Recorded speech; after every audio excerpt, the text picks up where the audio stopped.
Look at this. A $3 billion offshore wind farm or a critical LNG terminal engineered to perfection, ready to power a million homes. But there's no smoke from the stacks. No movement on the rigs. Why? Because in a high-rise in London or Zurich, a risk analyst just clicked decline. Welcome to the insurance blackout. We've been told the energy crisis is about supply, or pipelines, or geopolitics. That's a lie. The real war is being fought in the fine print of underwriting contracts. Right now, massive energy infrastructures in high-risk climate zones are becoming unbankable. Not because they don't work, but because they are literally impossible to insure. And here's where it hits you: when a utility company can't get insurance, their cost of capital skyrockets. That risk premium. It's not staying on Wall Street. It's being funneled directly into your monthly electricity bill.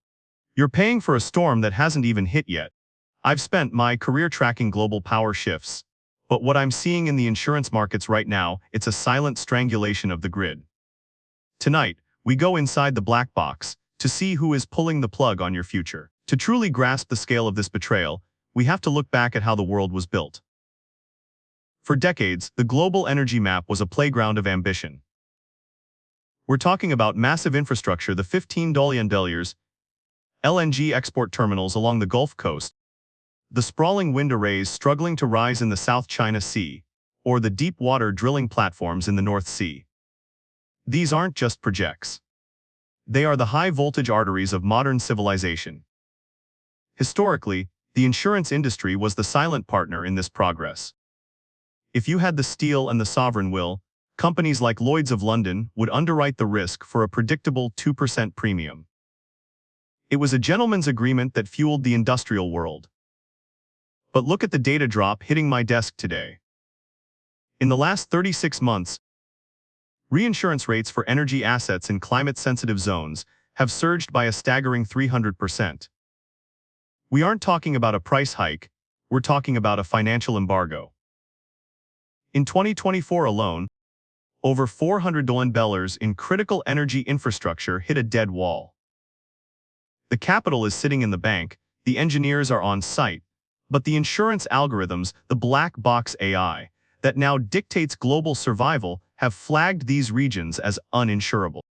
The bridge between investment and reality has been burned to the ground. I've spent the better part of my career analyzing these energy flows, looking at maps of pipelines like they're chess pieces. But last month, I had a conversation that changed how I see these spreadsheets. I spoke with a project lead in a developing coastal region. He wasn't a suit. He was a man who'd spent 5 years of his life getting a clean energy plant ready for construction.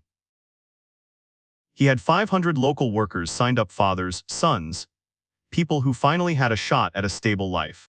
The permits were green-lit. The funding was secured. Then, 48 hours before the first shovel hit the dirt, his lead insurer pulled out. They didn't cite a specific storm, they cited updated volatility metrics.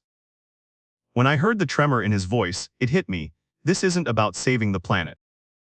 This is about a new, invisible form of redlining.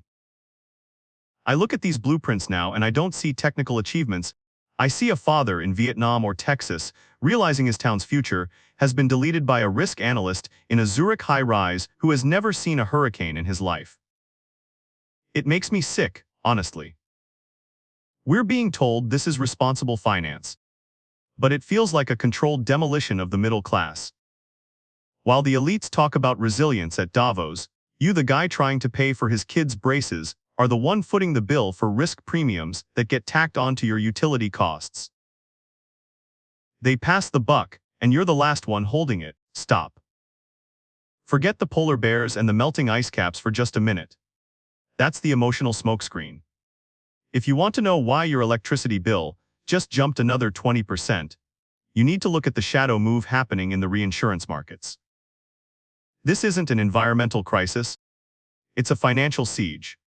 I've been digging into the underwriting shifts at the world's biggest risk managers. Here's the play: by weaponizing climate risk metrics, these giants are effectively redlining entire energy sectors. They aren't just evaluating risk, they are manufacturing it. When a reinsurance monopoly decides a gas pipeline in Southeast Asia or a refinery in the Gulf is uninsurable, they aren't saving the planet. They are killing competition. By cutting off insurance, they make these projects unbankable. No insurance means no loans. No loans means the project dies. But here's what they don't tell you on the news. The very firms refusing to insure these dirty energy projects often have massive, hidden stakes in the green replacements that aren't ready to handle the base load yet. It's a protection racket. They burn down the old house before the new one is built, just so they can charge you 10 times the rent for a tent in the rain. I'll be honest with you, this hits me on a personal level. I look at my own family.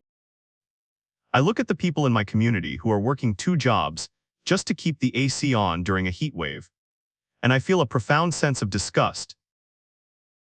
While CEOs in Davos or London are patting themselves on the back for their sustainability scores, they are eating $500 steaks paid for by the risk premiums you're forced to cover. Think about the sheer hypocrisy. They tell you that we must divest from fossil fuel infrastructure for the future of our children. But whose children are they talking about? Not yours. Yours are the ones who will deal with rolling blackouts and a stagnating economy because the grid wasn't allowed to grow. I've sat in rooms with these consultants people who have never gotten their hands dirty a day in their lives and listened to them laugh about squeezing the carbon out of the market. To them, carbon isn't a molecule. It's a code word for the middle class's ability to live independently. Every time you see that climate surcharge on your bill, remember you aren't paying to cool the earth.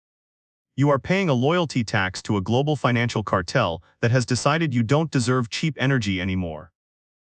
I'm tired of seeing good, hard-working people being gaslit into believing their poverty is a moral necessity. This isn't progress. This is a controlled demolition of your lifestyle, and it's time we called it exactly what it is. We've spent the last few minutes staring into the abyss of a rigged system. We've seen how the insurance blackout is being used to strangle independent energy and redistribute wealth to the top 0%. But here is the reality you need to take home: the era of cheap, guaranteed, globally insured energy is dead. It's not coming back. We are moving into a fractured grid world, a world where energy isn't a commodity, it's a fortress. When I sit back and look at these geopolitical shifts, I don't just see crisis. I see the ultimate stress test for your personal and financial autonomy. If you're waiting for the mainstream markets to stabilize, you're waiting for a ship that's already hit the iceberg. The actionable wisdom here is brutal, but simple. Direct ownership of energy assets and localized resilience are no longer hobbies for preppers. They are the new gold standard for the middle class. Whether it's shifting your portfolio toward commodities that the insurance giants are trying to suppress, or securing your own physical energy independence, the goal is to become uncancelable by the black box algorithms. I've seen empires rise and fall on the back of energy costs, and right now, the signal is screaming red. The elites are betting that you'll be too distracted by the headlines to notice the padlock being put on your future. Don't prove them right. Stop trusting the safety of the insured world and start building your own buffer. Because when the next blackout hits, financial or electrical, the only thing that will matter is what you have under your direct control. This insurance trap is just the first domino. The next one is already wobbling.